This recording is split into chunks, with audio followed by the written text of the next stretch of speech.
फल पट्टियों में माना जाएगा और यहाँ के आम, यहाँ के पेड़ पौधे, फल, यहाँ के जितने भी किसान हैं उसी कारोबार पे पूरा काम करते हैं।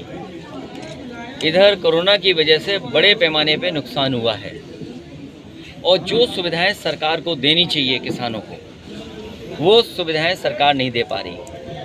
दवाइयों में मिलावट, और जब से भारतीय जनता पार्टी की सरकार आई है दवाइयों में मिलावट बढ़ी है।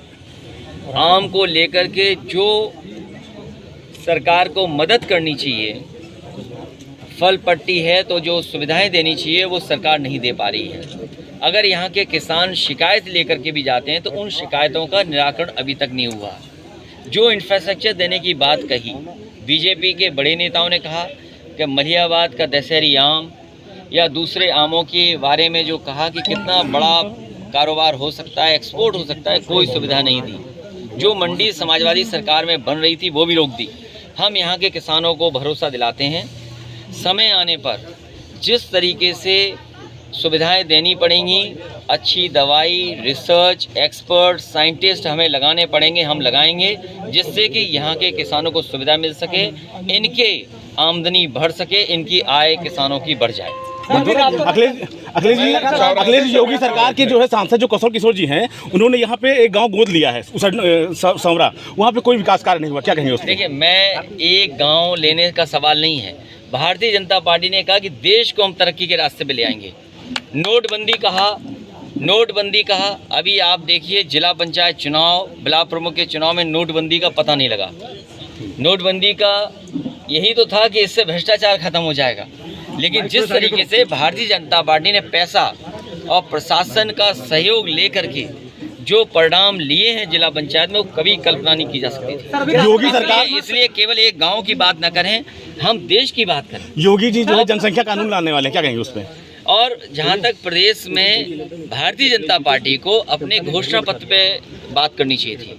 भारतीय जनता पार्टी ने संकल्प पत्र में पहले पन्ने पे ये लिखा है कि हम किसानों की आय दोगुनी कर देंगे।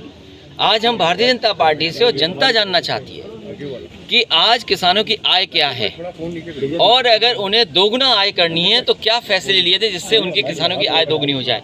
आप सबसे बड़ा सवाल यह है कि किसानों की आय दोगुनी हुई नहीं, महंगाई नियंत्रण कर नहीं पाए, बेरोजगारी बढ़ गई, रोजगार के अवसर नहीं। जो काम जितना समाजवादी सरकार में शुरू हुआ था वही काम आज रुक गया। यही मलिहाबाद की सड़क 4 लेन होनी चाहिए थी हरदोई तक, अभी तक काम पूरा नहीं हुआ।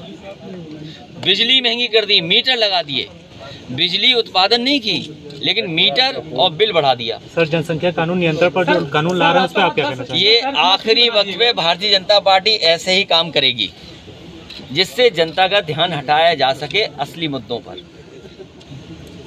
जो संकल्प पत्र था वो कूड़ेदान में फेंक दिया। आज भारतीय जनता पार्टी जब चुनाव में जा रही है तो उन्हें ये कहना चाहिए कि 2017 में हमने ये किसानों को, गरीबों को, नौजवानों को वादे किए थे, वो आज पूरे क्यों नहीं हुए? क्योंकि पूरे वादे नहीं हुए, इसीलिए ध्यान हटाने के लिए लगातार अगले 2-3 महीने आपको बहुत कुछ सुनने को मिलेगा और देखने को मिलेगा। सर रातों रात 10 शहर स्मार्ट सिटी बना दिए गए, इसके विषय में क्या कहना चाहेंगे? ये कागजों पे तो स्मार्ट बने हैं, सच्चाई में स्मार्ट नहीं है भैया। आपके द्वारा मंडी बनाएगी और स्मार्ट केवल भारतीय जनता पार्टी के लोग हैं जो वादा नहीं पूरा कर रहे और वादा याद भी नहीं दिलाना चाहते हैं। यही उनकी स्मार्टनेस है कि उनके सवाल मत पूछिए आप। अखिलेश जी, आपके सरकार में जो है यहाँ पे हाईटेक मंडी बनाई गई थी जो कि अभी तक चालू नहीं किया गया इस सरकार में। समाजवादी सरकार बनेगी, मंडी भी चालू होगी और यहाँ के किसानों को सुविधाएं मिलेंगी। फल पट्टी के लोगों को जो अच्छी दवा या उनकी सहूलियत के लिए कोई फैसला लेना पड़ेगा तो समाजवादी सरकार लेगी।